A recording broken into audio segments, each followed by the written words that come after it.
Okay ठीक है ए लाला होना सा गेन की जे मच्छी तू आ गए बना बना तू ना टेंशन कर परेशान थी ए वो लाओ लाओ साहब दा मसात ही करे ना खड़े मसाते खड़े 100 रुपए दी मंजी दो ये मसात खड़े यार तो राउंड हो यार किदा मसात है ये आपस में दुहे मसाते हैं ना ए हाजी दा मसात हाँ हाजी दा मसात यार वाल रेट तो नहीं मैं बोल गया मैं कि नहीं रोज दा मसात है ए हाजी दा मसात नहीं ये ही टाइम लग रही थी मगर दीदी खड़ी है अचानक प्रोग्राम किए बन गए मैं के आते ना हाजी आती का फैसला करने थे हाजी आए फैसला ही होते मसात और क्या प्रोग्राम बने भी मगर का टाइम लाला ये थे कि प्रेंटी पै गई है एक बंदे उत्ते प्रेंटी तो पता बाद दे दो भी केड़ी वजह यही मतलब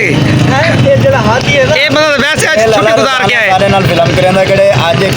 कल मच्छी को वेंदा पे गड्ढा को वेंदा पे बकरा को वेंदा पे मुर्गी दे खड़े सिया मुर्गी अच्छा वैसे एक गल है हां ठीक है नहीं कहले पे मच्छी वाली अल्लाह माशाल्लाह मच्छियां बेहतरीन पई है ते डमरा मच्छी है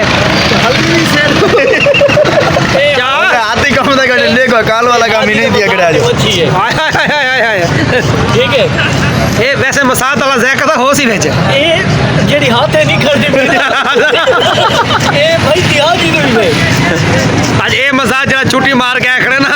ये ना हुन आंदा पर घर होंदे ही टाइम ये पता लादा ते ये मच्छी तो मेरे हाथ से ना होती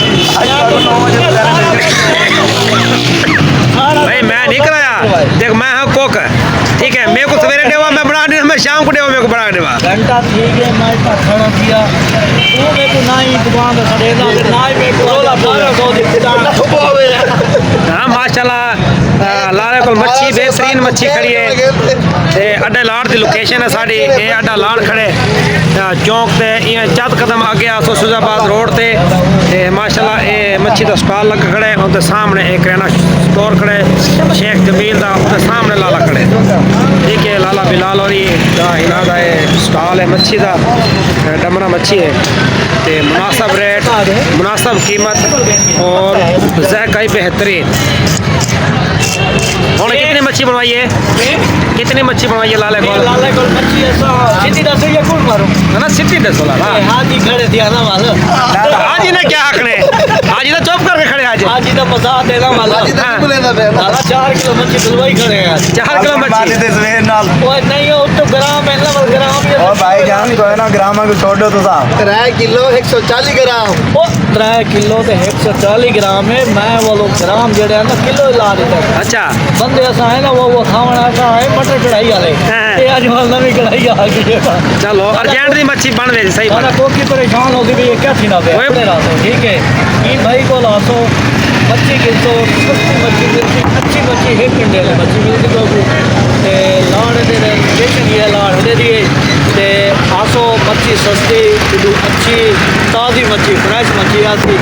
लाले का ना क्या लाले को कोई लाला क्या ना है यार ਅਸੀਂ ਨਿਯਮ ਨਿਆਜ਼ फोन की दो सी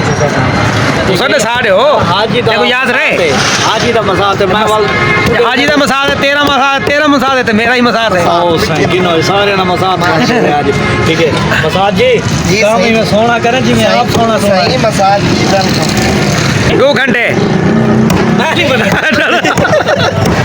आज 2 घंटे नहीं गुजरते ये रात जेडी बीच छड़े पे आते ना खाद हाँ बैटरी बाल के वो कर रात ट्रैक्टर की लाइट बाल के मैं रात को खाद छठी से 8 बजे या। लगा बद जोली इसलिए जी। मैं के वो हां सच्ची तक दाल दसड़ी बोल के हाँ तुसा कहीं भी आज ये फाइनल थी वैसी असा मान के दुकान से पार्टी करे सो ये पार्टी हुआ थी नहीं बे हाली रात याली फाइनल कहने थी किला रात याली बनावण वाला भाई जान बहुत वाली रांधी भई नहीं तैयार करे सो तो वाली है ना ਆਓ ਸਹੀ सब्जी बेचेंदा लाला देखा मच्छी का कारीगर बन गए ਹਾਂ ਸਹੀ ਮਤਲਬ ये ਇਹ ਜਿਹੜਾ ਮਾਲ ਹੁੰਦੇ ਸਾਜੀ ਇਹ ਵੀ ਕਿਹੜਾ ਨਹੀਂ ਇਹ ਸਹੀ ठीक हो गया दोस्तों हम मिलते हैं तो आपको दुकान से मान के जब बड़े ने मच्छी ते अगली रेसिपी तो आपको देखे इंशाल्लाह दुकान से बन के ਇਹ ਤਾਂ ਹਰ ਪ੍ਰਯਾਸ ਵਿੱਚ ਨਾ ਮਾਲ ਦਾ